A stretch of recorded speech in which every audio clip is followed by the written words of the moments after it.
தமிழ் சொந்தங்களுக்கு வணக்கம். வணக்கம் தாஸ்.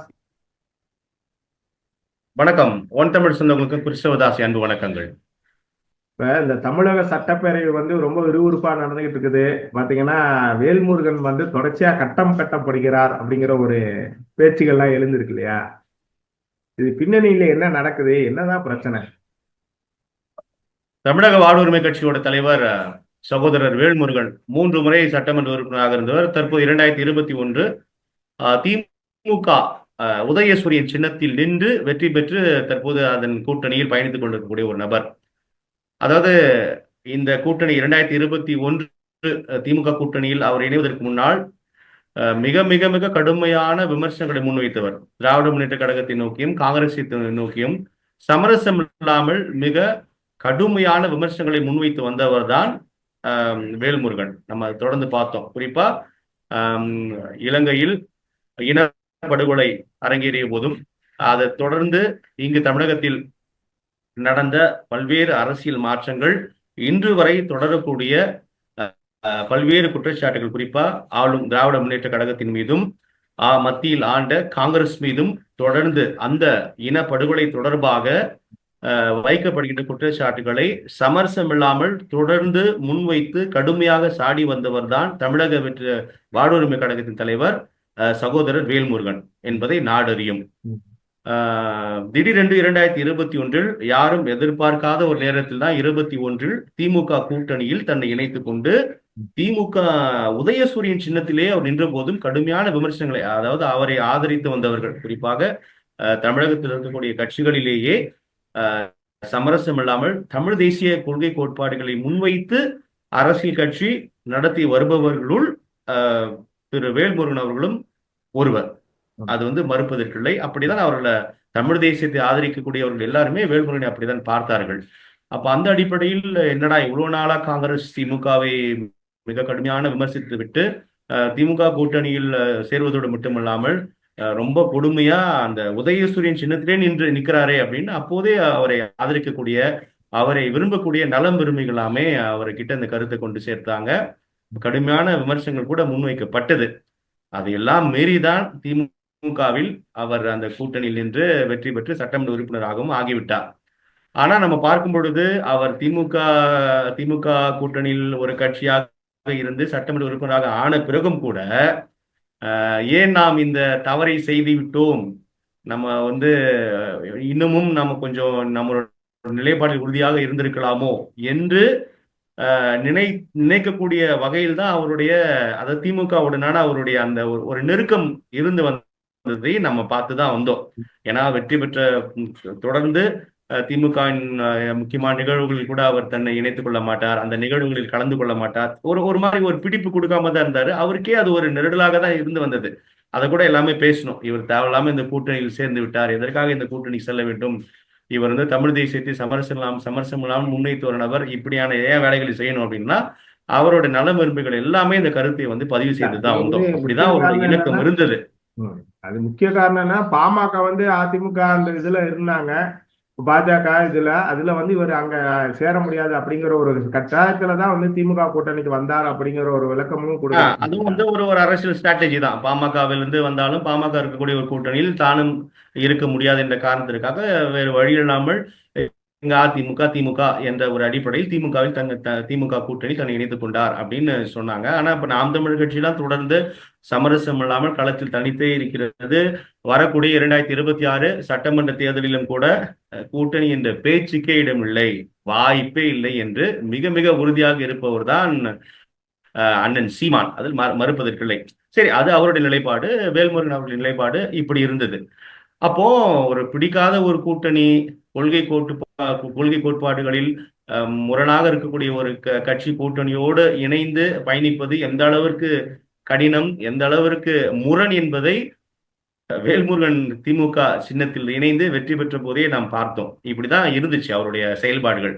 அத உச்சமா என்னன்னா அவ்வப்போது திமுக அரசு மீதே விமர்சனங்களை, கருத்துக்களை முன்வைத்து வந்தார். செய்தியாளர் சந்திப்பில் முன்வைத்து வந்தார். குறிப்பா நம்ம பார்க்கும் பொழுது என்னுடைய தொகுதிக்கு, அதாவது அவர் வெற்றி பெற்ற தொகுதிக்கு, பண்ருட்டி தொகுதிக்கு வரும்போது துணை முதலமைச்சராக இருக்கட்டும் அல்லது முக்கியமான அமைச்சர்களாக இருக்கட்டும், வரும்போது அந்த தொகுதியின் சட்டமன்ற உறுப்பினரான என்னை ஒரு சம்பிரதாயமான ஒரு அழைப்பு கூட எனக்கு விடுக்கப்படுவதில்லை. என்னை வந்து மதிப்பதில்லை. என்னுடைய தொகுதிக்கு நான் ஏதாவது கோரிக்கைகள் வந்து நான் வச்சா அதை வந்து நிறைவேற்றி தருவதில்லை. அதாவது நிறைவேற்றி தராது மட்டுமல்லாது, சட்டமன்றத்துக்குள்ளாகவே நீங்க வந்து சட்டமன்ற நிகழ்வுகளை பார்க்கக்கூடிய நேயர்கள் வந்து உள்ள வந்து என்னை திட்டுறது, ஒருமையில பேசுறதெல்லாம் வந்து அந்த நேரலையை வந்து அணைத்து விடுவார்கள். அதனால உங்களுக்கு தெரியுதுல அப்படின்னு ரொம்ப காத்திரமான பதிவுகளை, கருத்துக்களை பதிவு செய்ததை நம்ம பார்த்தோம். அதாவது சென்னை வெள்ளத்தின் போது 6,000 ரூபாய் வழங்கினீர்கள். அதே போல கடலூர் விழுப்புரம் இந்த வெள்ளம் பெருமழை வந்த போது 2,000 ரூபாய் தான் வழங்கினீர்கள். எதற்கு இந்த பாரபட்சம்? இப்ப இது தொடர்பா வந்து நான் அமைச்சர்களை சந்திக்கும் போது கூட எனக்கு நேரம் ஒதுக்க மாட்டாங்க. அப்படி இப்படின்னு ஒரு கடுமையான குற்றச்சாட்டுகளை முன்வைத்து வந்ததை நம்ம பார்த்தோம். அது வெறும் குற்றச்சாட்டுன்னு சொல்ல இந்த முடியாது. அடிப்படையில் உண்மையை சொன்னார். நேற்று சட்டமன்ற கூட்டத்தொடரில் என்ன ஆகுது அப்படின்னா, இந்த சாதிவாரி கணக்கெடுப்பு தொடர்பா ஒரு ஒரு தீர்மானம் கொண்டு வந்து இந்த சாதிவாரி கணக்கெடுப்பு தொடர்பா சட்டமன்றத்தில் ஒரு ஒரு விவாதம் நடைபெறுகிறது. அப்போ அந்த விவாதத்தில் வந்து வேல்முருகன் என்ன பண்றாரு அப்படின்னா, அவர் வந்து ஒரு ஒரு உணர்வு ரீதியாக பேசக்கூடிய ஒரு நபர். அப்போ ஒரு ஒரு சட்டமன்ற உறுப்பினராக சம்பிரதாய முறைப்படி, அதாவது இந்த சாதிவாரி கணக்கெடுப்பை இப்போது யாரெல்லாம் பேசுகிறார்கள் என்றால், பாமக பேசுகிறது, இவர் பேசுகிறார், நாம் தமிழர் அதை பேசுகிறது. அவர் வெளியில் இருக்கிறார்கள். சட்டமன்ற வாய்ப்பு இன்னும் அவர்களுக்கு கிடைக்கப்பெறவில்லை. அதனால உள்ள அவர்கள் பேசுவதற்கான வாய்ப்புகள் இல்லை. ஆனால் திமுகவும் அதன் கூட்டணி கட்சிகளும் இது குறித்து வாயே திறப்பதில்லை. எந்த கேள்வி எழுப்பினாலும் ஒரே ஒரு கேள்வி, அது மத்திய அரசாங்கம் தான் நடத்த வேண்டும், மத்திய அரசாங்கத்தால் தான் நடத்தப்பட வேண்டும், மாநில அரசாங்கத்தால் இது நடத்த முடியாது என்ற ஒற்றை பதிலை தான் இவங்க தொடர்ந்து சொல்லிட்டு வராங்க. அப்போ வேலுமணி என்ன பண்றாருன்னா, இதே இதே வந்து நீங்க கதையை சொல்லிட்டு வர்றீங்க.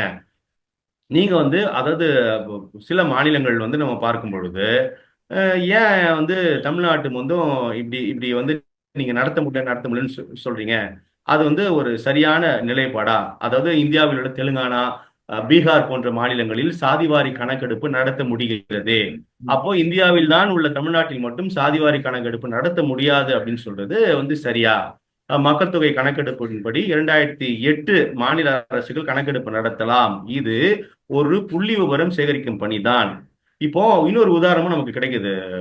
நாம் பார்க்கும் பொழுது இந்த பீகார் மாநிலத்தில் அந்த அந்த புள்ளி விவர கணக்கெடுப்பு, அதாவது மத்திய அரசாங்கம் தான் இந்த சாதிவாரி கணக்கெடுப்பு எடுக்க எடுக்க முடியும் அல்லது எடுக்கலாம் என்பது ஒரு வாதத்திற்காக வைத்துக் கொண்டால் கூட, இந்த சாதிவாரி புள்ளி விவர கணக்கெடுப்பு பீகாரில் நடத்தப்படும் பொழுது ஏறக்குறைய 6,000 ரூபாய்க்கும் கீழ் வருமானம் பெறும் 2,25 லட்சம், ஏறக்குறைய 2,4 லட்சம் குடும்பங்கள் கண்டறியப்பட்டிருக்கு.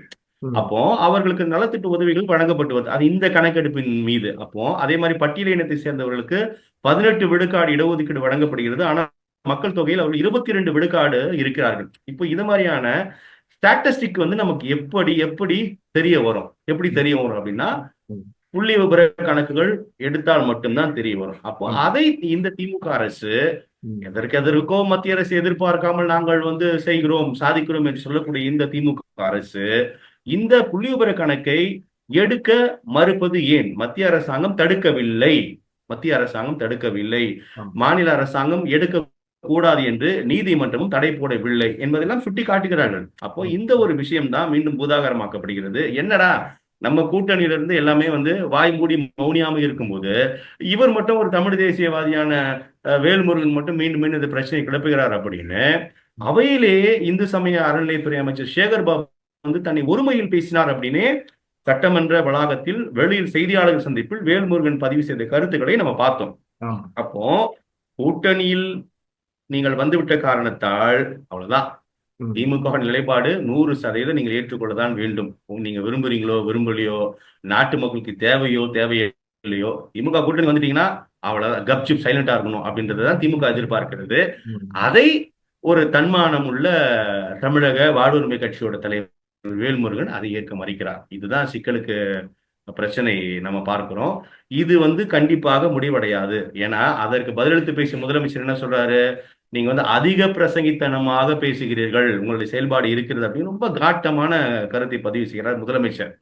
அப்போ அவருடைய செயல்பாடுகள் வேணா, அதாவது அவருடைய இருக்கை விட்டு எழுந்து சபாநாயகருக்கு எதிரே வந்து அந்த பேசிய அந்த அந்த செயல்பாடுகள் வேணால் அவையின் மரபை மீறியதாக இருக்கலாம், இருக்கக்கூடும். ஆனால் அவருடைய கருத்து என்பது நியாயமானது தானே.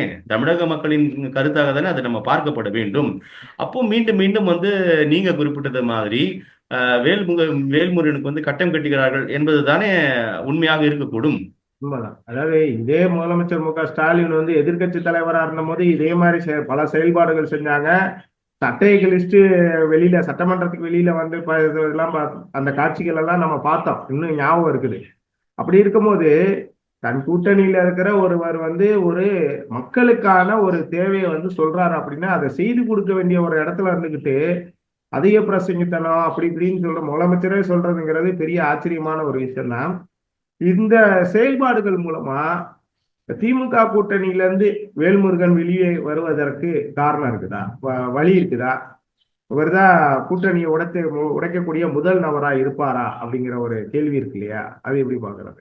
இல்ல, கூட்டணி உடைக்கக்கூடிய முதல் நபராக இருப்பாரா இல்லையா என்பதை கடந்து வேல்முருகன் அவர்களுக்கு அதிமுக பெரும் வரவேற்பை விடுத்து காத்து கொண்டிருக்கிறது என்பது உண்மை. அவர் கடந்த நாடாளுமன்ற தேர்தல் இந்த திமுகவுடனான அவருடைய கருத்து முரண்போதே அதிமுக அவருக்கு தூதுவிட்ட தகவல்களாம் கூட இருந்தது, அது மறுப்பதற்கில்லை. அதாவது ஒருவேளை நான் வந்து சட்டமன்ற இது வேல்முருகனே பதிவு செய்த கருத்துக்கள், நான் வந்து என்னுடைய சட்டமன்ற உறுப்பினர் பதவியை ராஜினாமா செய்து அந்த தொகுதியில் மீண்டும் மறுதேர்தல் நடைபெற்றால் ஒரு அமைச்சருக்கும் உள்ளே வாக்கு கேட்க வர முடியாது அப்படின்னு வேல்முருகனே பதிவு செய்திருக்காரு.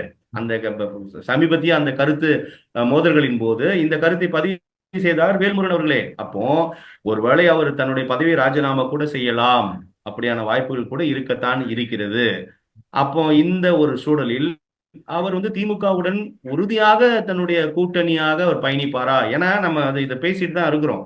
அவர் திமுகவுடன் கூட்டணி என்பதை விட இந்த உதயசூரியன் சின்னத்தில் இருப்பது அவருக்கு உண்மையில் அது ஒரு தன்மான இடுக்காகவும் ஒரு மிகப்பெரிய நெருடலாகவும் தான் இருக்கிறது அப்படின்றது அவருடைய செயல்பாடுகளை நமக்கு உணர்த்துகிறது. அப்படி இருக்கும்போது மீண்டும் திமுகவுடன் அவர் பயணிப்பதற்கான வாய்ப்பே இல்லை என்பதுதான் தெரிகிறது. உறுதியாக அவர் அதிமுக கூட்டணி நோக்கி வருவார். அதிமுகவும் அவரை பெரிதும் வரவேற்க காத்து கொண்டுதான் இருக்கிறது என்பதும் நமக்கு கிடைக்கப்பெறுகின்ற தகவல்கள். இன்னும் அப்படி சரிதான். இல்ல இன்னும் இதே வந்து வேல்முருகன் என்ன சொல்றாருன்னா, உதயசூரியன் சின்னத்தையே நாங்க தான் கொடுத்துருக்கோம் திமுகவுக்கு, இங்க மூதாதையர்கள் கொடுத்ததுதான் அப்படிங்கிற ஒரு கருத்தையும் வந்து சொல்றாரு. எப்படி இருந்தாலும் பார்க்கலாம் வந்து. ஏன்னா திமுக கூட்டணி இப்பவே வந்து கலகலக்க ஆரம்பிக்குது அப்படிங்கிறது நம்மளுக்கு ஒரு ஆணித்தரமா தெரியுது, ரொம்ப பட்டவர்த்தமா தெரியுது. இந்த திமுக கூட்டணியில விடுதலை சிறுத்தைகள் வந்து திருமாவளவன் வந்து உறுதியான கருத்தை சொல்றாரு, நாங்க எவ்வளவு இது இந்த கூட்டணிக்காக இடங்களுக்காக நாங்க வந்து தொகுதி இது மாற மாட்டோம், கூட்டணி விட்டு வெளியே போக மாட்டோம்னு சொல்றாரு. ஆனா அதே கட்சியில இருக்கக்கூடிய மற்ற தலைவர்கள் பாத்தீங்கன்னா இப்பவே கலக குரலை ஆரம்பிச்சிட்டாங்க. இதே மாதிரி ஒவ்வொரு கட்சிகளும் திமுக கூட்டணியில இருக்க கட்சிகளும் பாத்தீங்கன்னா கலக குரல்களை ஆரம்பிச்சிட்டாங்க. அதனால இந்த தேர்தல் கண்டிப்பா திமுகவுக்கு பெரும் ஒரு பின்னடைவா தான் இருக்கும் அப்படிங்கிற மாதிரி தான் பார்க்க தோணுது. இல்ல, சாதிவாரி கணக்கெடுப்பு வந்து அனைவருக்கும் வந்து நன்மை பயக்கும் என்பதுதான் பொதுவாக இதை பார்க்கக்கூடிய நபர்கள் இருக்கக்கூடிய ஒரு கருத்துக்கள். இது தொடர்பா பாமகவின் தலைவர் திரு அன்புமணி ராமதாஸ் கூட மிக ஒரு கூர்மையான ஒரு கருத்தை பதிவு செய்கிறார். தமிழ்நாட்டில் எந்தெந்த சாதி எவ்வளவு உள்ளது என்ற அனைத்து விவரங்களும் திமுகவிடம் உள்ளது. எந்த தெருவில் எந்த சாதி உள்ளது, எந்த வீட்டில் எத்தனை சமூகத்தினர் உள்ளனர் என்ற விவரங்களை திமுக வைத்துள்ளது. ஆனால் அந்த விவரங்களை சமூக நீதிக்காக பயன்படுத்தாமல் ஓட்டுக்காக மட்டும் பயன்படுத்துகிறார்கள். தமிழ்நாட்டில் சாதிவாரி மக்கள் தொகை கணக்கெடுப்பை நடத்தினால் எந்தெந்த சாதியில் எவ்வளவு பேர் இருக்கிறார்கள் என்ற உண்மை தெரிந்துவிடும். அதன் பிறகு அந்தந்த சாதியினர் தேர்தலில் போட்டியிட கூடுதலாக சீட்டு கேட்பார்கள், கட்சியில் மாவட்ட செயலாளர்கள் கேட்பார்கள் என்பதனால் திமுக இதனை எடுக்க மறுக்கிறது என்ற கருத்தை பாமக நிறுவனர் அன்புமணி ராமதாஸ் பதிவு செய்கிறார். அப்போ இது வந்து அதாவது திமுக கூட்டணியில் இருக்கக்கூடிய கட்சிகள் கூட இந்த கருத்தை ஒருவேளை வெளிப்படையாக வேல்முருகன் போல் அன்புமணி போல் கூட்டணியில் இல்லாத அன்புமணி போல் கருத்துக்களை பதிவு செய்யாமல் வேண்டும் என்றால் இருக்கலாம். ஆனால் எல்லோருக்குள்ளும் இது வந்து இந்த சாதிவாரி கணக்கெடுப்பு என்பது ஒரு குறிப்பிட்ட சமூகத்திற்கு மட்டும் நன்மை பயக்கும், ஒரு குறிப்பிட்ட சாதிக்கு மட்டும் நன்மை பயக்கும் என்று நாம் பார்ப்பது அறிவியலித்தனம். இது ஒட்டுமொத்தமாக இருக்கக்கூடிய அனைத்து சமூகத்தினருக்கும் மிகப்பெரிய நன்மை பயக்கும், அவருக்கு உள்ள செல்வாக்கு தெரிந்துவிடும் என்பதனால்தான் இது ஒரு அரசியல் தான், அதில் வந்து மறுப்பதற்கில்லை. ஆனால் ஏறக்குறைய இந்த இந்த ஒரு சாதிவாரி கணக்கெடுப்பு கோரிக்கை என்பது தூய்மைப்பட்டு கொண்டிருக்கிறது. பார்க்கலாம் அடுத்த கட்ட நகர்வு என்னவாக இருக்கும் என்பதை நாம் பொறுத்திருந்து பார்க்கலாம். தெளிவா பார்க்கலாம். ஏன்னா திமுக வந்து இந்த சாதிவாரி கணக்கை முன்னெடுத்தால்தான் வரும் தேர்தல்ல திமுக ஒரு குறைந்தபட்ச இடங்களையாவது வெற்றி பெற முடியும் அப்படிங்கிற மாதிரி நிறைய கட்சிகள் வந்து சொல்றாங்க. இந்த விவகாரத்துல வந்து திமுக என்ன மாதிரி முடிவு எடுக்க போகுது அப்படிங்கிறத நம்ம தேர்தல் நெருங்க தான் பார்க்கலாம். அப்போ அதுவரை நம்ம பொறுத்து தான் ஆகணும். மீண்டும் ஒரு நல்ல தலைப்புடன் விவாதிக்கலாம். தங்கள் வருகைக்கும் கருத்துக்கும் நன்றி. நன்றி, வணக்கம்.